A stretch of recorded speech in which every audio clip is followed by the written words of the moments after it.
इयम् आकाशवाणी सम्प्रति वार्ताः श्रूयन्ताम् प्रवाचको युवराज भट्टराई।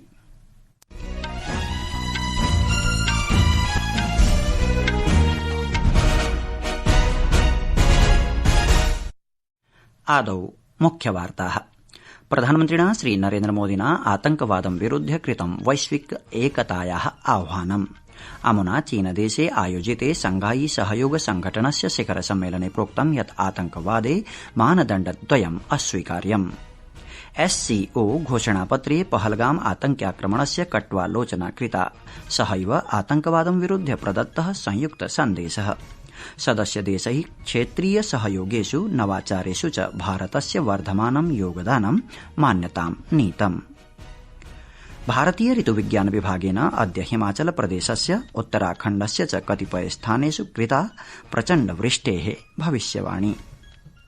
अपि च अफगानिस्तानस्य कुनार प्रान्ते समागते भीषण भूकम्पे न्यूनान्यूनाः 800 जनाः मृताः, 2,200 जनाश्च सूच्यन्ते व्रणिताः।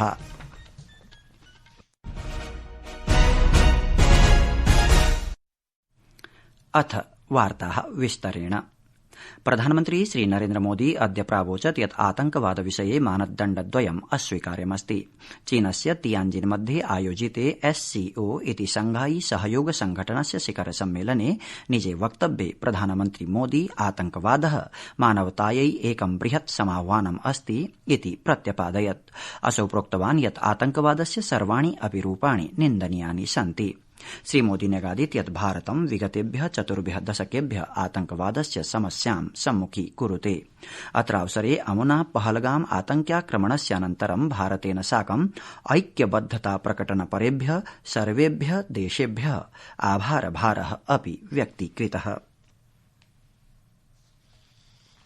भारत पिछले 4 दशकों से निर्मम आतंकवाद का दंश झेल रहा है। कितनी ही माताओं ने अपने बच्चे खोए और कितने बच्चे अनाथ हुए।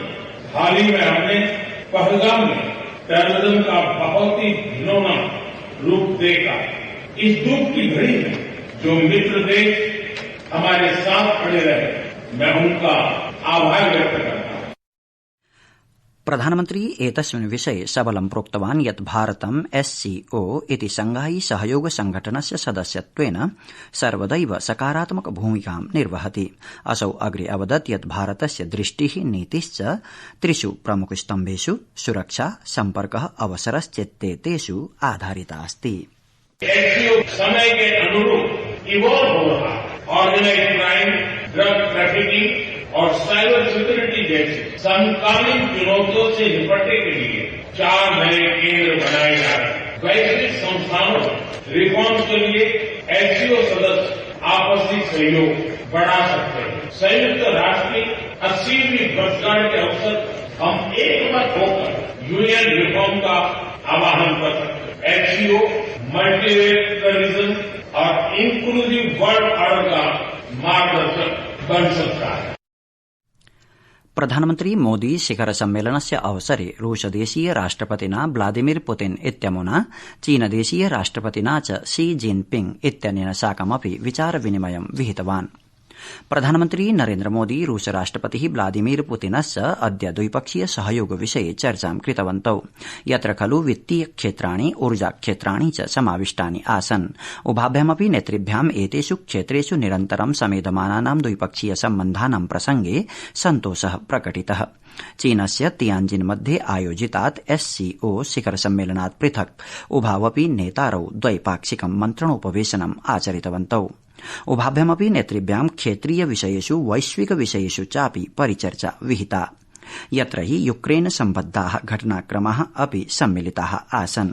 द्वावपि नेतारौ विशिष्टं विशेषाधिकार प्राप्तं च कार्यनीतिकं साहमत्यम् अतोऽपि सुदृढीकर्तुं नैजं समर्थनं साम्रेडितवन्तौ।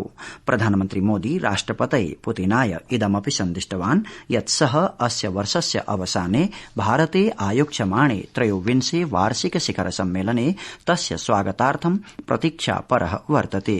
स्वीये औद्घाटनिक वक्तव्ये श्रीमोदी उक्तवान् यत् भारत रूस देशौ सर्वदा कठिने प्रतिकूल समयेऽपि स्कन्धेन स्कन्धं संयोज्य मिलित्वा स्थितौ वर्तेते। अनेन प्रोक्तं यत् उभयोः देशयोः निकटता सहयोगार्थं विश्वशान्ति सन्धारणार्थं स्थिरतायै समृद्धये चापि महत्वपूर्णा वर्तते। दिसंबर में हमारी 23वीं समिट के लिए 140 करोड़ भारतीय उत्सुकता पूर्वक आपका इंतजार कर रहे हैं। एक्सेलेंसी हमारी special and privilege strategic partnership की गहराई और व्यापकता का परिचायक है। कठिन से कठिन परिस्थितियों में भी भारत और रूस हमेशा कंधे से कंधा मिलाकर चले हैं। हमारा करीबी सहयोग न केवल दोनों देशों के लोगों के लिए बल्कि वैश्विक शांति, स्थिरता और समृद्धि के लिए महत्वपूर्ण है। प्रधानमन्त्री प्रोदयिरयत् यत् नवदिल्ली मॉस्को च निरन्तरं यूक्रेन संघर्षे चर्चारतौ स्तः। असौ सद्यो विहितानां सर्वेषामपि शान्ति सन्धारण प्रयासानां स्वागतमपि कृतवान्। साकमेव मोदिना विषयम् अमुं सन्दृभ्य आशाभिव्यक्ता यत् सर्वेऽपि पक्षाः रचनात्मकरूपेण अग्रे वर्धिष्यन्ते। अत्रान्तरे प्रधानमन्त्री चीनस्य यात्रां सम्पाद्य दिल्लीं प्रतिनिवृत्तः अस्ति। संस्कृतवार्तायाः संस्करणम् इदानीम् आकाशवाणीतः प्रसार्यते। सममेव अयं कार्यक्रमः आकाशवाण्याः www.newsonair.gov.in इत्यत्र अथ च news on AIR mobile app इत्यत्र अपि श्रुतिगम्यो भविष्यति। शंघाई सहयोग संघटनस्य घोषणायां पहलगाम आतंक्याक्रमणस्य भर्त्सना विहितास्ति। साकमेव आतंकवादं विरुध्य एकः स्पष्टः एकीभूतः सन्देशः अपि प्रदत्तः अस्ति। राज्यानां परिषदाम् उपवेशनस्य अनन्तरं प्रख्यापितायां घोषणायां भारतस्य समेधमानं योगदानं क्षेत्रीय सहयोगं नवाचारं चापि मान्यतां सन्नीताः सन्ति। ध्येयमस्ति यत् तियाञ्जिन घोषणा आतंकवादं विरुध्य सामूहिक प्रयासानां सुदृढीकरण प्रसंगे एकः महत्वपूर्णः पदक्षेपः अस्ति। सहैव एषा घोषणा एससीओ संघटनस्य अन्तर्गतं क्षेत्रीय सहयोगस्य साकारीकरणे भारतस्य भूमिकायाः महत्वमपि सन्दर्शयति। घोषणायाम् एतदपि साम्रेडितमस्ति यत् आतंकवादं, पार्थक्यवादं, उग्रवादं च विरुध्य युद्धस्य प्रतिबद्धता सुदृढास्ति। एससीओ देशैः भाटकेन क्रीत समूहानाम् उपयोगः अस्वीकृतः। चरमपन्थस्य संकटानां सम्मुखीकरणे च राज्यानां सम्प्रभु अधिकारे उत्तरदायित्वे च बलं प्रदत्तमस्ति। भारतीय ऋतुविज्ञान विभागेन हिमाचलस्य ऊना नगराय सुरक्षादृशा रक्तसञ्चेतना प्रकाशितास्ति। ध्येयमस्ति यत् हिमाचल प्रदेशस्य हमीरपुर, बिलासपुर, कांगड़ा, मंडी, सिरमौर चेति 6 जनपदेषु अतिवृष्टिः समजायते। दिवसद्वयात् अनारतं प्रवृत्तया प्रबलवृष्ट्या राज्यस्य बहुषु स्थलेषु भूस्खलनानि, गृहनिपाताश्च अभवन्। अधुना यावत् तत्र भूस्खलनेन 5 राष्ट्रिय राजमार्गाः, 80+700 मार्गाश्च अवरुद्धाः सूच्यन्ते। एतदतिरिच्य 100,200 मिताः ट्रांसफार्मर इत्याख्याः विद्युत् परिवर्तकाः अपि विनष्टाः सन्ति। 65,300 मिताः पेयजल योजनाः चापि बाधिताः जाताः सन्ति। वृष्टिसम्बद्धासु घटनासु मृतकानां संख्या साम्प्रतं यावत् 20,300 जातास्ति।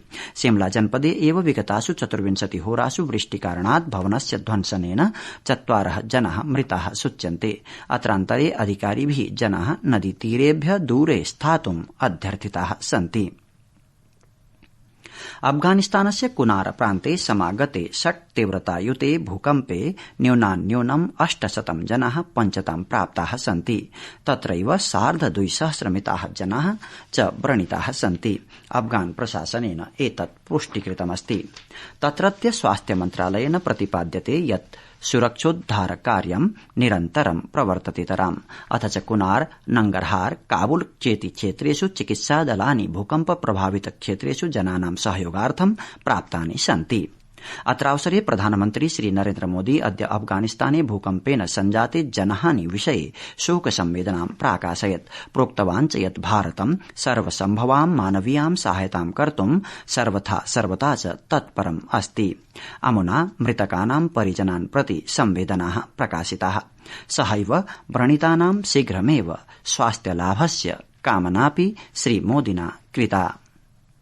इति वार्ताः।